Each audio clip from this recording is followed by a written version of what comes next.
ömrümden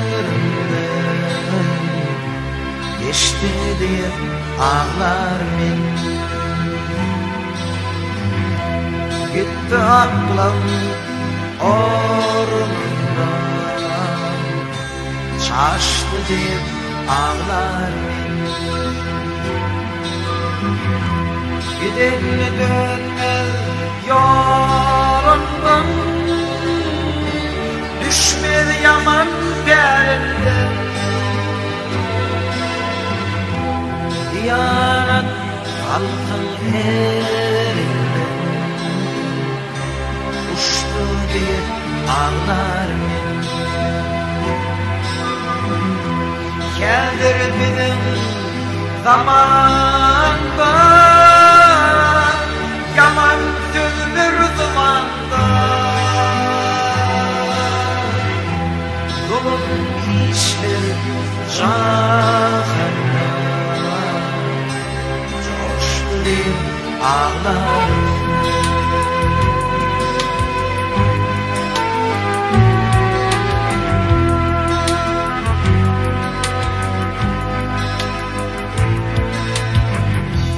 Bu yanda beklerler,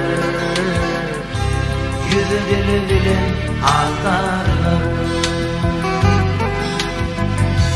Kanı içer dili darlar, geçti diye ağlar.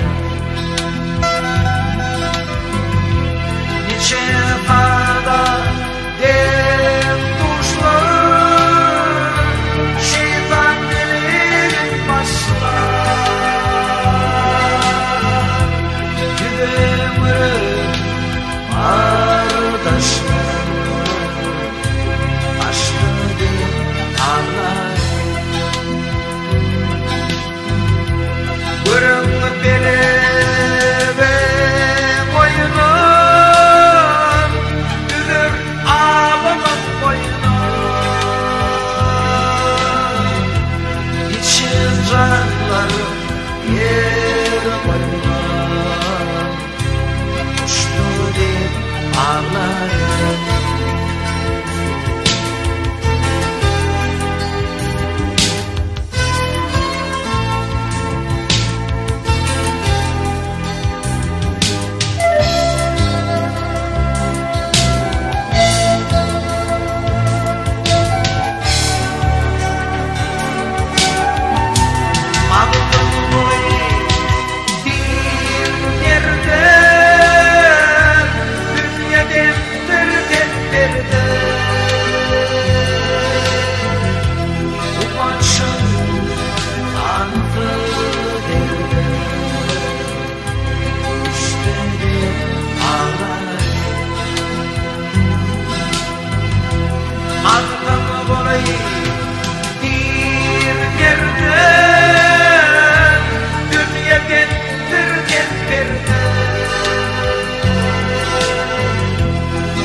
Until